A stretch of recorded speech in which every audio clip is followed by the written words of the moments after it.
Hello, everyone. My name is Maria Serban. I'm a lecturer in philosophy at University of East Anglia. Thank you so much for watching this short video, which is an introduction to our conversation together next week on ghost and religious experience across time. Where are we headed after death? Heavy question to start with, but this question has provoked endless speculation and emotional responses throughout human history. Even if have been and still are those who do not believe that there is another existence after death, whether human or animal. If we look throughout history, we can discover many figures who have tried to answer this question in very general terms. Take the ancient Taoist philosopher Zhuangzi, who regard life as a chance concealment of the key in the universe, so that when life ends, the key will disperse into the universe. Life and death, according to this conception, never meet, and all speculations about the hereafter are vain. The ancient Greek philosopher Democritus of Abdera would have agreed with this view, even if he substituted the key with the atom. But this sort of attitude to dismiss the question of the afterlife and what happens to us when we are dead has not received sort of popular attention. And it seems to have contradicting sort of human intuitions and emotions across time and appealed only to very few. Nowadays, when we think about modern views of death, even those who can easily come to terms with the fact that there is something natural about death wouldn't think they would say that death is something desirable. In fact, most of us seem to fear death, if not for everyone, then at least for ourselves and for those closest to us. But according to historians of ideas, this hasn't always been the case. There was a time, apparently, when people did not fear death, because it was such a common condition in the life of people whose living conditions dictated a very brief lifespan. This period was named the tame death, but was overcome at the end of the Middle Ages when an increased awareness of the self started to dominate Western cultures, which in turn started focusing on containing death within rituals so as to place the dead in some sort of appropriate positions with respect to family and to society more generally. Anthropologists, psychologists, sociologists, since the late 19th century at least, have long noticed and debated the importance of understanding all these ideas concerning death and the afterlife and link it to the study of human societies. But very few of them actually paid attention to the fate of the dead themselves or the structure of this other world, afterworld, where the dead were supposed to reside in. But historians of religion pay more attention to those oral and written traditions that cover such topics. And one general observation emerged for them as a distinction between Western religious traditions like Judaism, Christianity, Islam, and Eastern traditions like Hinduism, Buddhism, Taoism, and how they thought about the afterlife. So the big difference seemed to be that whereas in the East there was a vision of this sort of reality of the afterlife as being historical, almost like personalistic, the Eastern religions shared what was basically a non-personalistic sort of vision. So in the West, you kind of see death conquered by establishing a meaning of the afterlife in the kingdom of God as salvation from the sins that people committed while alive and, sins that ended by their death. In the East, death was best conceived as a path out of this transient world and an ascension to the absolute and non-personal reality. With very few exceptions, the subject of a ghost has not really received separate attention, even in the historical study, mostly because when ghosts are mentioned, it is in the context of the discussion of the concept of death or the concept of the afterlife. Even when the dead, if you want, becomes the center of attention, it's still conceived as part of this world rather than belonging to a completely different realm or mode of existence. But we still can kind of extract a general characterization of a ghost as a kind of post-earthly experience of a dead individual, which can be perceived by those still alive in a variety of forms. That doesn't mean that how people imagine and deal with ghosts is going to be the same across time or across cultures, because the way they think about them, the way they kind of embed them in their tradition, is going to be conditioned by the social and cultural context in which the conception of death and afterlife arises. Thus, the conception of the ghost can be examined, if you want, as the result of a collective imagination of generations upon generations that develop within different societies. The fact that each cultural system produces its own version of the world after death, or the afterworld, or of what happens to the dead, and thus leading to different conception of ghosts, suggests that, although the need to imagine might be similar among all societies, the actual imagined result, the actual shape the ghost takes, will have the imprint of the specific cultural and local conditions.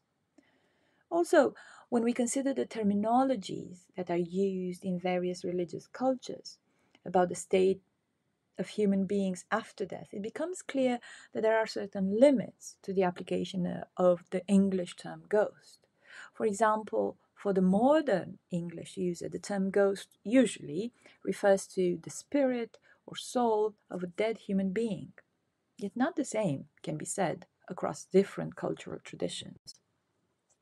If we think about the naming of the ghosts, we can see quite kind of different things in kind of the ancient tradition in Mesopotamia, Egypt, ancient Greece, and ancient Rome.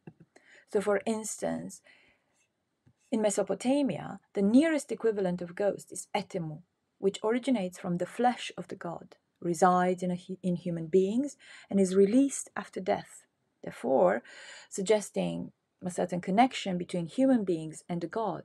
And this divine element makes human beings different from all other creatures. The etemu is often imagined to have human shape and lead a shadowy sort of life in the underworld. Now, for the ancient Egyptians, the spirit separated from the body after burial, can be seen as the best equivalent to the idea of a ghost, since it is the that interacts directly with the living and can remain a part of human society, even if at the margins. However, there are other two ambiguous concepts of spiritual existence after a person is dead: the ba, with the faculty of free movement between the visible and the invisible worlds inhabited by the living and by the dead, and the ka, the life force of the body to which the offerings are made. Despite these differences, all are, however, envisaged as particular spiritual manifestations, characteristic of gods as well as of the dead, which should make us cautious of how different the Egyptian imagination of ghost is from other cultures, including ours. The situation with the ancient Greeks is somewhat different. Instead of differentiating categories of the dead, the Greeks used a number of terms to refer to the conditions of the deceased, among them eidolon, image, psyche, soul, phasma, kind of manifestation.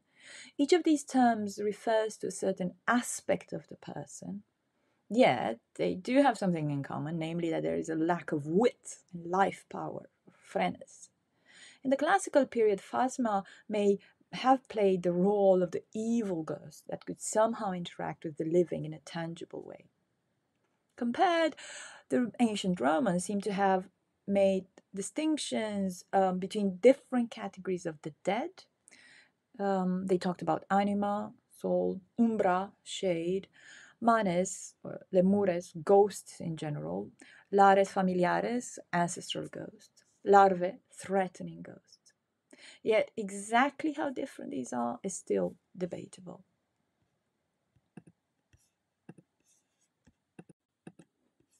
Similar to the Some of these distinctions we can find for the ancient Israelites, the Hebrew term ob, that narrowly refers to the ghost of the ancestors, but not the spirit of the demons or animals. The term repaim, on the other hand, refers to the dead Canaanite lords who are trapped permanently in Sheol, the realm of the dead. Thus, there is no single term that could express all the dead in general. When and if they are mentioned, however, the common description is that they are shadowy figures, weak, powerless, confined and contained in Sheol. Though this is similar to the Mesopotamian idea of ghosts, and rightly so because of the cultural connection between them, the ghosts in ancient Israel are not known for their vengeful tendencies against the living. Now, for ancient China, we can find some similarities with Roman kind of distinctions between names for the dead. We find the term gui could be considered as the equivalent of the English term ghost, that is, the spirit of the dead person, but not always. Often, gui could also refer to the spirit of the divine beings or non-human demons. Thus, we may say that the sphere of the concept of gui is larger than a ghost.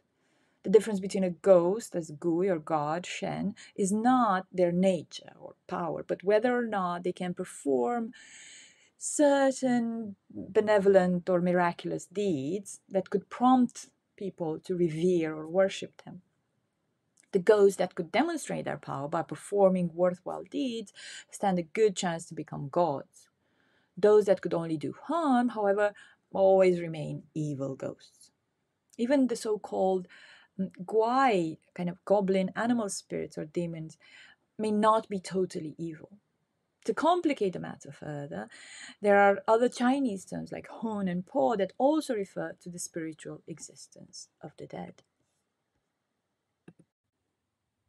So far we have seen that in different religious traditions, we have different names and some very specific nuances in thinking about the dead and what happens in the afterlife. But despite all these nuances of the different types of ghosts, there are also important similarities among them that could in a way show us the kind of social need that prompted people's imagination to think about ghosts in the first place. So what are these common patterns? For one, there are some common types of ghosts that can be found in all these various religious cultures. Evil ghosts, who are harmful to humans, benevolent ghosts, who might help particular people of their choosing, even vengeful ghosts, who feel mistreated by the living and seek justice, distressed ghosts, who need help from the living because of their own impotence, and even playful ghosts, who might have a certain message to convey to the living, and so on. So these various kinds of ghosts can be seen as embodiments of various kinds of social needs, since the behavior of ghosts and their relationship to the living are conceived mostly in the context of solving certain problems that come from confronting social values, changing ethical systems. So from this typology of ghosts, there is a chance to see what society needs in terms of handling the relationship between the living and the dead, as the need is somehow fulfilled by this idea of the ghost. I hope you will join me on Thursday to explore further the notion of the ghost and its variations across world religion. Thank you.